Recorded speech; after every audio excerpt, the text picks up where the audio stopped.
Thank you for coming back to C.H.A.M.P Veteran Community Chat. This is Kayla Alex. I'm with my co-host. Sam Alex. And this is the post-election edition today.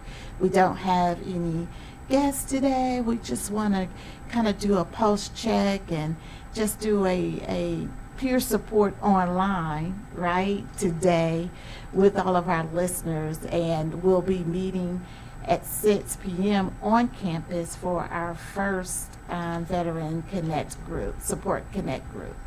And so, Sam, so the last segment we talked about what to do, what next. If you're a veteran and you need your benefits, you want to apply, and what could impact your benefits in the next year. So go ahead and get started on your benefits now, and you'll be grandfathered in.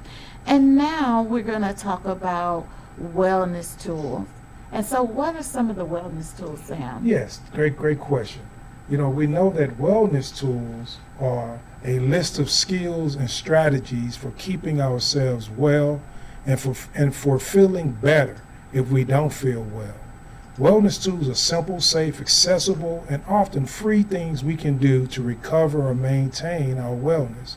They give us hope and help us feel connected to others and to ourselves.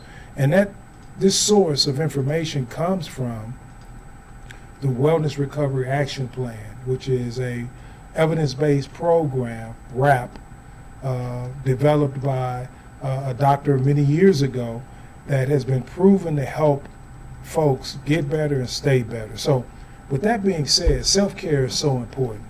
Kayla, what are some of the things that you do for self-care in order to stay well that you can share with our listeners out there? So being a student and learning rap, I've learned how to make self-care a priority.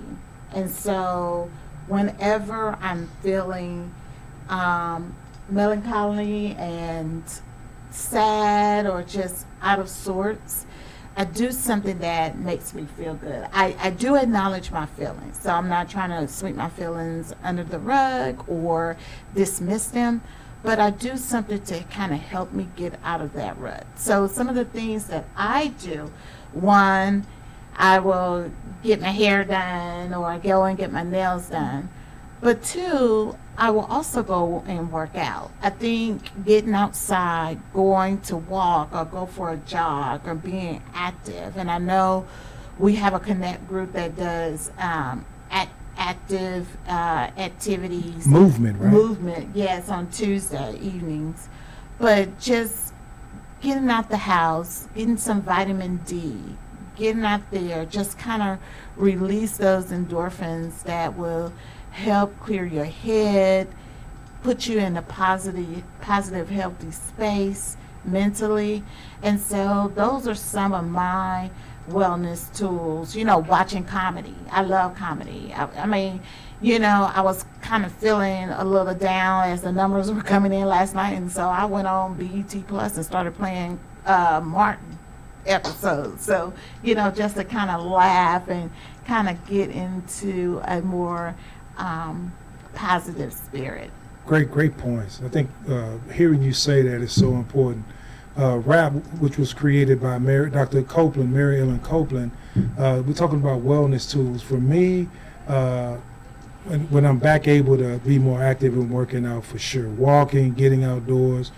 You know, we have a grandpuppy, and spending time with our grandpuppy. You know, when we're here in Texas and when we go to California and Maine, we have puppies on the East Coast. And so spending times with animals, I think, is so important, you know, for me. You know, he brings, throwing him the ball and he has a way of helping me take my mind off of whatever is making me melancholy. So that's one for me. Also, hygiene is so important. Just getting up and, for men out there, shaving, taking taking a shower, taking a bath, putting on clean clothes, just doing hygiene is so important, for me to feel better. Another one, like I mentioned earlier, is doing something for someone else, whether it's a text, sharing a positive quote, calling someone to check on them is also for me is a good wellness tool for me to stay or to feel better. Let's see. And I know it's funny how God will send people your way to encourage you during your time of need. And you were talking earlier, you were in the store and you also were in Starbucks and you had some positive interactions. Oh. You want to talk about that? Yeah, a little great bit? point. I think we can't. Yeah, I think number one is our spirituality. You're right, and seeing those God moments. You're right. I was in the store earlier, and a gentleman and his three daughters. I would say three daughters, three kids with him, three female kids. They were small, 9, 10, 11. And the gentleman, he came out of his way to say thank you for your service. Mm-hmm. You know, and so that right there, you know, made me feel better that folks out there do appreciate our service veterans out there. And then also going into Starbucks, the young man was like, hey, the coffee's on me today. And so I wasn't expecting that either, and I was just so grateful for that as well. So you're right, Kayla, those God moments that let us know that God is still on the throne. He's still blessing. He's still in control. He's going to get us through whatever challenge we may have, and He's going to send the folks we need. If we need a doctor, that doctor will be there. Mm-hmm. If we need a phone call, whatever we need, He's going to provide. Yeah. So stay encouraged. Thank you for pointing that out. Yeah, another wellness tool for us is travel. Sometimes after a heavy emotional experience, whether on a high or on a low, you know, it is taxing. Whether if you put in the work and you did your part and your candidate won, it's still emotionally taxing as if you put in the work and your candidate lost. So I highly encourage you all to take time off for yourselves and travel. Do a reset. You know, go somewhere where you can recharge your batteries. And if you can, I would say get out the States, change the scenery a little bit, because you still, when you're in the States, I know the States have some beautiful places to visit and experience, but sometimes just going out the country and just seeing another scenery and seeing things in a different eye and a different perspective also helps too. That's a good point. You know, when you go to another culture outside of the States, it does make us, for us, we're very appreciative because, you know, sometimes what we consider poor here in the States is not, you know, if you go around the world, it's really not poor. It may be, yes, we need resources, but there are places around the world that when they say poor, we're talking about literally, you know,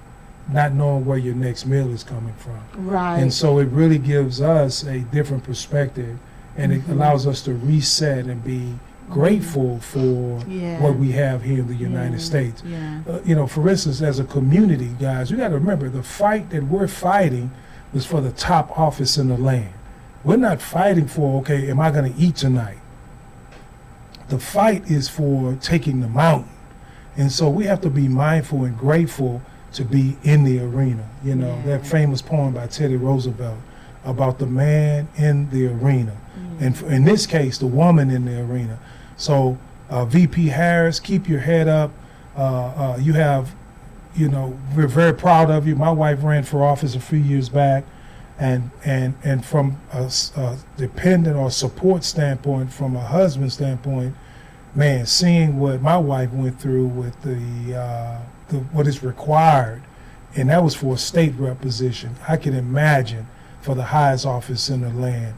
I mean, I slept 24/7 for 3 days, right? After the election, I slept for 3 days. He took me on a trip to California, and it was supposed to be a trip for me to, you know, relax. And I slept for like 2 days. He was like, "Look, we only got 3 more days left. I need you to get up and move about." I was so exhausted. Do something, right? Yeah. I think that's when we were walking around Rodeo Drive and all of Yes. that part of Hollywood. Mhm. And so, in Beverly Hills. Yes. That was pretty cool. So, yeah, so I President VP Harris takes some time off, and she still has to do her job as a VP. But as soon as you and your first VP husband, right? I Yes. forgot the title he has. Yes. Y'all take some time off. Get out the States, go visit somewhere, lay by the beach, recharge your batteries, and know that you were in the arena. And that in itself requires a salute from here as a soldier to you and your family, your team, for what you did. And for those that criticize her for not immediately coming out saying, hey, my concession speech, well, hey, I've seen where some people have not conceded yet. From 4 years ago. Exactly. So give her 24 hours, give her Yes. 48 hours, Yes. Show grace. And as a Yes. former candidate, it is taxing. Mhm. It is emotionally taxing, Correct. and you're trying to find the right words and what to say, and you're going through your mind on what to do next and how to say it, and making sure that you are really speaking to the people. So give her grace. Yes. So we're gonna go to break, Yes. and we'll come back, and we're gonna close out on some more tips on the amazing 102.5 FM.